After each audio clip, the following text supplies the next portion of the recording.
रहीम। मेरा नाम सफदर है, डिस्ट्रिक्ट मंडी बाउटिंग से बिलोंग करता हूँ।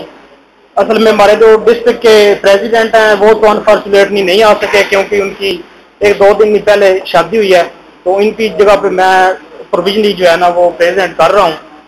तो बाद में वो जो है ना वो हमें इंशाल्लाह ज्वाइन करेंगे।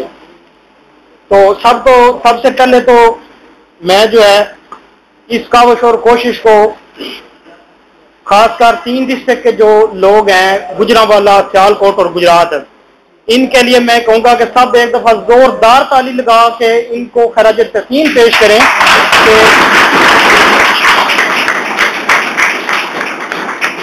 कि इन्होंने कम अज कम इनिशिएटिव तो लिया है ना, कोशिश तो की है ना एक प्लेटफॉर्म बनाने की और इससे आगे मजीद जो है वो स्ट्रगल करने की। मेरे से पहले भाई जो है वो अपनी अहमियत के बारे में बात कर चुके हैं, तो इस बारे में मैं बताना चाहता हूं कि हमारी अहमियत क्या है। मैं अपने डिस्ट्रिक्ट की एक मिसाल आपसे शेयर करूंगा कि हम 2007 में जो है वो अपॉइंट हुए थे, तो तकरीबन हमारे डिस्ट्रिक्ट में जो है वो कंप्यूटर BIU से प्रोवाइड नहीं किए गए हैं। एक बैच के आए थे 15 कंप्यूटर और हमारे जिले में तकरीबन 56 के लगभग जो है BIU हैं।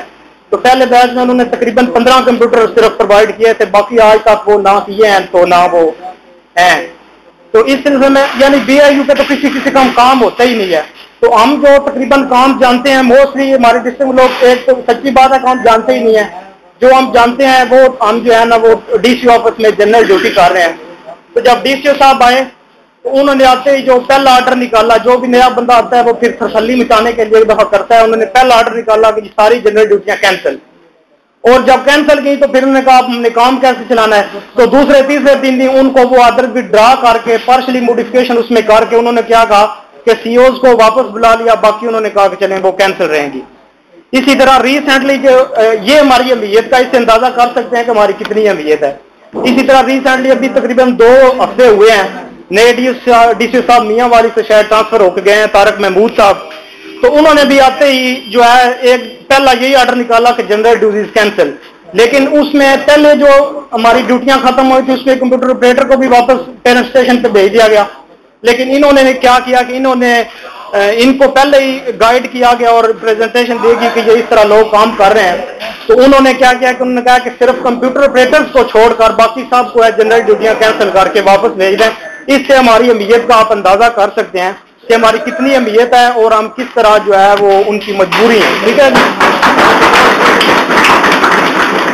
बाकी एक पॉइंट है कि इधर कुछ भाइयों ने कहा है कि रेगुलर होने में कुछ लोगों को मसाइल का सामना है, तो इसके लिए हमने भी बहुत ज्यादा मेहनत की है, हाई कोर्ट तक गए, रिट तैयार थी, पैसे भी कुछ दे दिए थे, कुछ अभी देने थे।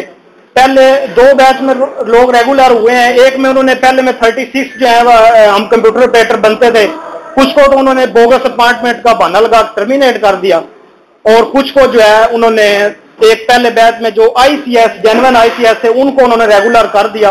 बाकियों का मामला उन्होंने वो जी गुजरांवाला बोर्ड और इंटर बोर्ड चेयरमैन कमेटी उन्होंने वहां रेफर कर दिया, लेकिन वहां से भी कोई उनको आउटपुट नहीं मिली। तो इसी इसनाब में मोहम्मद अमीन चौधरी साहब हमारे उस वक्त नए DC आए थे, उनको हम खराज तस्लीम पेश करते हैं कि उन्होंने हमारा रोजगार बचाने में कुछ हमारा साथ दिया। तो उन्होंने कहा कि आप चूंकि डर रहे हैं EDO और DCO को, DHO वगैरह को, कि आप इनको रेगुलर नहीं कर रहे, तो उन्होंने कुछ इनिशिएटिव लिया और हमारा साथ दिया। उन्होंने कहा कि आप मेरे कंधों पे डालें, मुझे नोट पुट अप करें तो मैं अप्रूवल कर दूंगा। तो इस तरह नोट पुट अप हुआ और जो DC साहब हैं उन्होंने हमें FA और प्लस 1 ईयर डिप्लोमा या 6 मंथ जो भी था उन्होंने इस बुनियाद पे हमें रेगुलर कर दिया और हम रेगुलर हो चुके हैं। और वो जो नोट पुट अप हुआ था वो सारा जो प्रेस हुआ था उसकी मतलब मेरे पास डॉक्यूमेंट्स भी मौजूद हैं, अगर किसी दोस्त को एज ए हेल्पिंग वो चाहिए तो वो ले सकता है। ठीक है जी। बाकी मैं कहना चाहूंगा कि निहायत माजरत के साथ कि मैं देख रहा हूं कि जो कुछ भाई हैं वो अदम दिलचस्पी जाहिर कर रहे हैं। अगर आप अदम दिलचस्पी जाहिर करेंगे तो आप कंप्यूटर ऑपरेटर 12 में या 15 में भर्ती हुए हैं तो आप 15 में से ही सारी उम्र जो है 25-30 साल नौकरी करके रिटायर हो जाएंगे। आगे आपको जाने का मौका नहीं मिलेगा और ना आपका हक है अगर आप अदम दिलचस्पी जाहिर करेंगे। इसलिए मैं कहता हूं कि इन्होंने इनिशिएटिव लिया, इनको खराज तस्लीम पेश करना चाहिए, उनके कंधे से कंधा मिला के इनकी हौसला अफजाई करनी चाहिए और हमें मेहनत करनी चाहिए। और अगर हम मेहनत करेंगे तो ये कह रहे हैं कि जी मुख्तलिफ लोगों के सर्वर स्ट्रक्चर जो है वो अपग्रेड हुए हैं। अगर हम मेहनत करेंगे, एक प्लेटफॉर्म बनाएंगे और सबके दिल से मेहनत करेंगे तो 16वां तो क्या, इंशाल्लाह हम 17 में भी जाएंगे और इसमें जाने के हकदार हैं हम। बाकी शुरू में एक मेरे दोस्त ने बात की है अहमियत की कि हमारी अहमियत नहीं है या हमने अहमियत को कैसे बनाना है, और उन्होंने साथ ये भी कहा कि कंप्यूटर प्रोवाइड नहीं किया जा रहा है, ये एडमिनिस्ट्रेशन का मसला है। असल में मैं अपना व्यू ये देना चाहूंगा कि एडमिनिस्ट्रेशन का मसला तो है, अहमियत हमारी तब होगी जब हमको सेंटरों में DIU पे कंप्यूटर प्रोवाइड किए जाएंगे, हम काम करेंगे। जब हम काम करेंगे तो ऑटोमेटिक खुद हमारी अहमियत बन जाएगी। जब कंप्यूटर ही नहीं है सेंटर पे तो हमारा काम क्या नील होगा, हमारी स्किल भी जो है वो नील होगी और जाया भी होती रहेगी, क्योंकि ये फील्ड ही ऐसी है कि इसमें टच रहेंगे आप तो आपको चीज जो है वो ज़हन में रहेंगी, अदरवाइज आप उसको भूल जाएंगे। तो ये मैं गुजारिश करना चाहूंगा कि तहसील पे जो भी बॉडी बने, मैं ये मुतालबा करता हूं कि वो इस मसले को भी कि हमको सेंटरों पे पहली प्रायोरिटी में कंप्यूटर प्रोवाइड किए जाएं ताकि हम काम करें और अपनी अहमियत बनाएं और उसको साबित करें। और तभी उनको भी हमारी मजबूरी होगी कि ये सेंटर है, कंप्यूटर दिए हुए हैं, इन्होंने काम करना है और हमने इनसे काम लेना है। ठीक है जी। इसके अलावा मैंने चंद पॉइंट लिखे थे, वो मैं आप तमाम लोगों से शेयर करना चाहूंगा। तो कुछ तो पहले डिस्कस हो चुके हैं कि हमारे इकट्ठा होने का मकसद क्या है और हम यहाँ क्यों इकट्ठे हुए हैं, ये तो काफी लोग पहले मेरे भाई बता चुके हैं।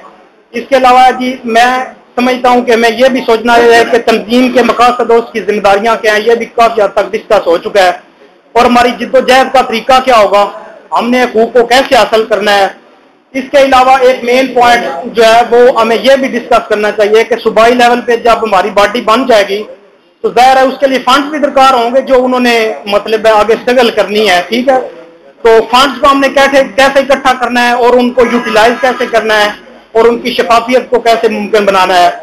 इसके अलावा वक्ती तौर पे तो हमने ये सारे हेड जो हैं वो तहसील या डिस्ट्रिक्ट लेवल पे नॉमिनेट कर दिए हैं, तो मजीद हमें सोचना चाहिए कि ये तहसील और डिस्ट्रिक्ट हेड के इंतखाब का तरीका क्या होना चाहिए, इनका ड्यूरेशन क्या होना चाहिए। ठीक है, कि कितना अर्सा वो रहेंगे और उनको दोबारा जो है वो नए हेड्स को कैसे जो है वो इलेक्ट करना है। इसी तरह सूबाई सतह पे फंड्स को इकट्ठा करना और उसके इस्तेमाल का तरीका, ये भी चीजें डिस्कस होनी चाहिए। ठीक है जी। और अगर कोई मुस्तफा हो जाता है हेड तहसील या डिस्ट्रिक्ट लेवल सूबाई लेवल पे और उनको फिर री इलेक्ट कैसे करना है नए मेंबरान को, तो ये पॉइंट से ये बातें थी शेयर करना चाहता था। आप सबका बहुत बहुत शुक्रिया, आप आए। ठीक है, ये हमारी बहुत अच्छी कोशिश है और मैं एंड पे फिर इन 3 जिला के लोगों को खराज तस्लीम पेश करना चाहूंगा कि जिन्होंने ये